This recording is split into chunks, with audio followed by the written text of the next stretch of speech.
You ask Tiger to solve. This deals with linear equations with one unknown.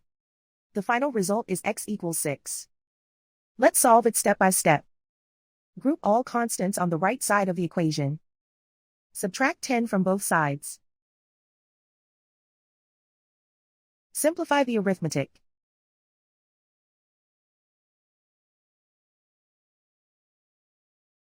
Isolate the x. Divide both sides by 2. Simplify the fraction. Find the greatest common factor of the numerator and denominator. Factor out and cancel the greatest common factor. And so the final result is x equals 6.